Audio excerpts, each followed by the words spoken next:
Good day. Hey, this is the Cooking Preacher coming to you once again this morning. I have another exciting little recipe that this is one of my wife's favorite breakfasts.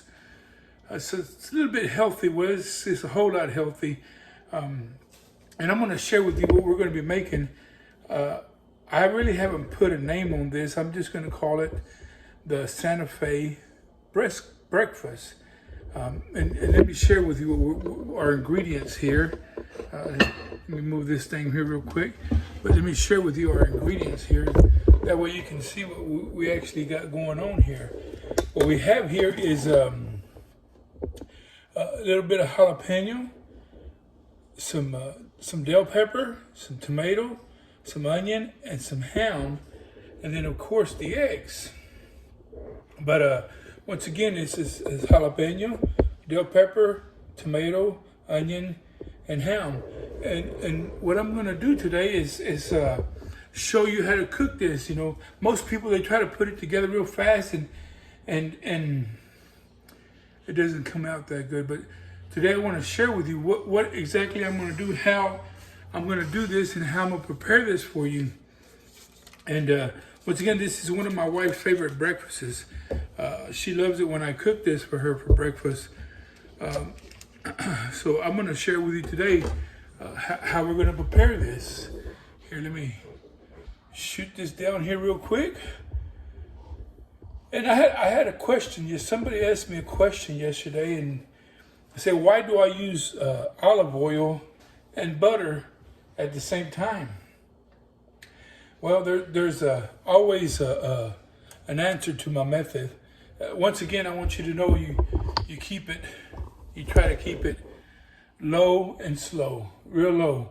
You know, don't try to overcook food. Food has to be cooked with love, and you know it doesn't want to be rushed. You know, you got to take your time with it.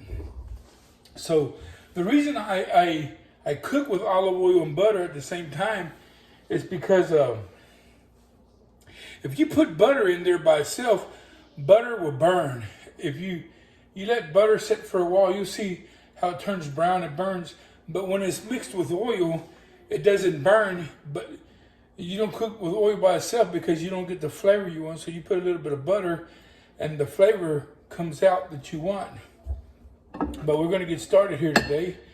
Of course, this is the jalapeno.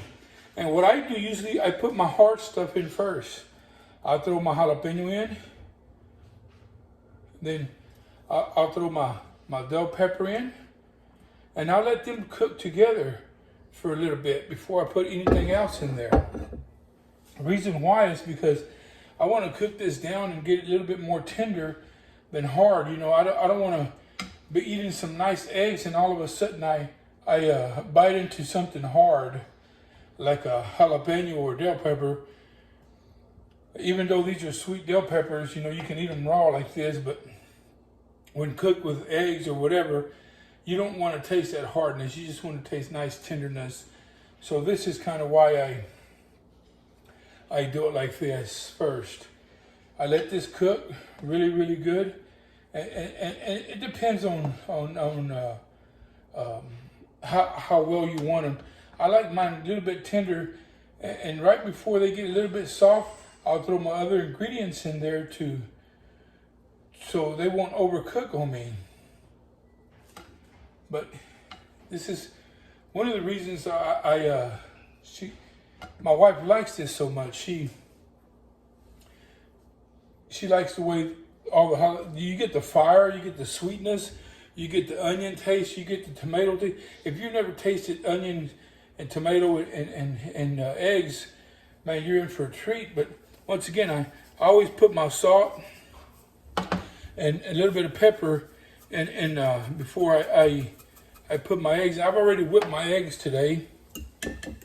Like I said, I'm really new to this, but I have a lot of recipes. I mean, a whole lot of recipes. We're gonna teach you how to make barbacoa.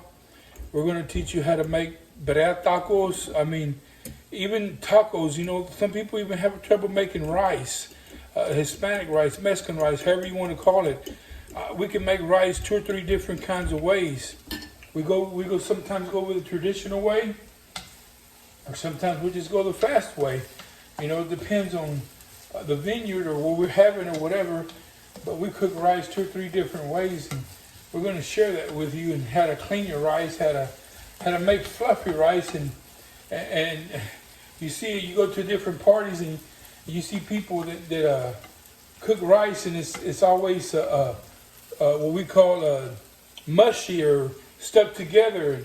We're going to show you how to prevent all that, especially in our Mexican heritage. We don't really like that. So, but anyways, this is the way I like to cook the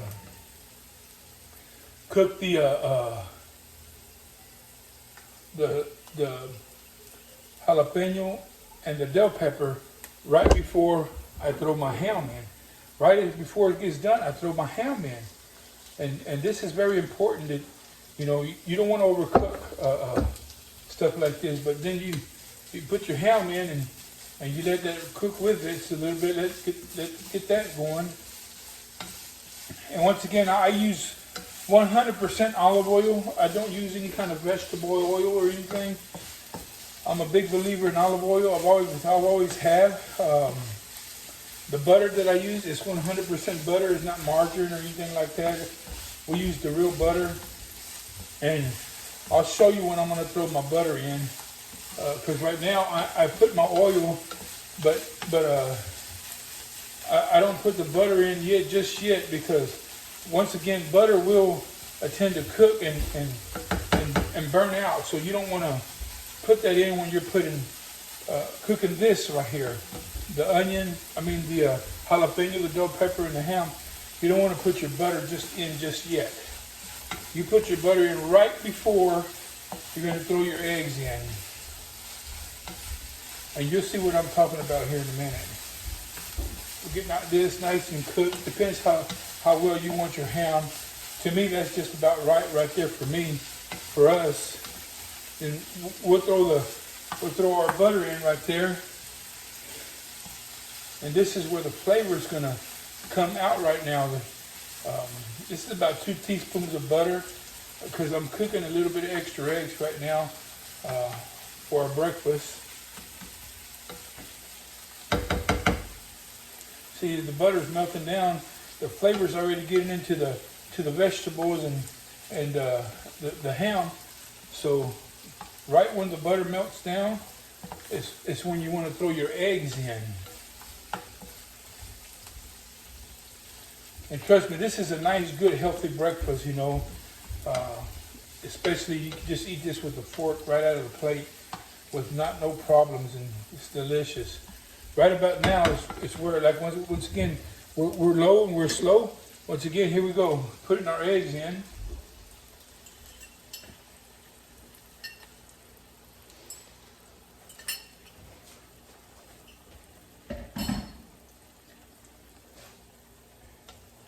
We just keep moving them.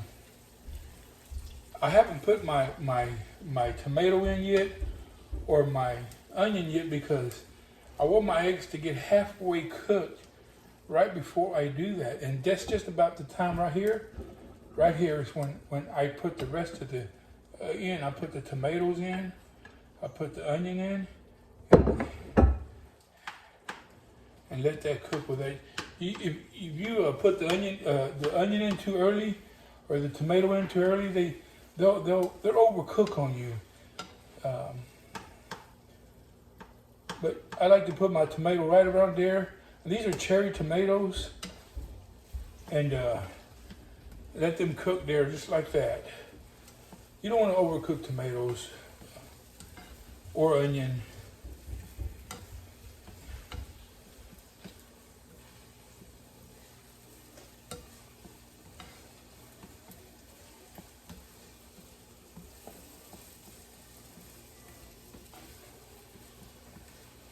Just keep it moving low and slow. You know, you're not burning anything. You're not overcooking anything. You're just moving it around. But the whole secret is to keep it low and slow. Keep it low, and you won't burn anything. You won't overcook anything, and you'll have a nice, tasty breakfast. It's already smelling good. I mean, just absolutely phenomenal smelling.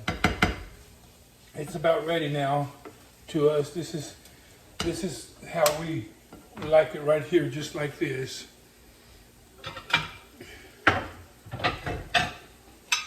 Here we go. We're gonna plate this now.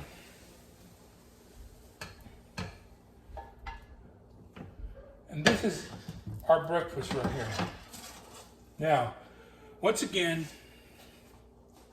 this is our breakfast right here. Once again, you have jalapeno, bell pepper, onion, tomato. And what I used to like to do at the very end is just throw a little bit of chives on top. And what I used to like to do at the very end is just throw a little bit of chives on top. You know, just a little bit of chives.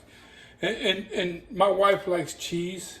I'm not too crazy about cheese, so on her half I'll put cheese, and on mine I won't. But just, you know, this is what you got here.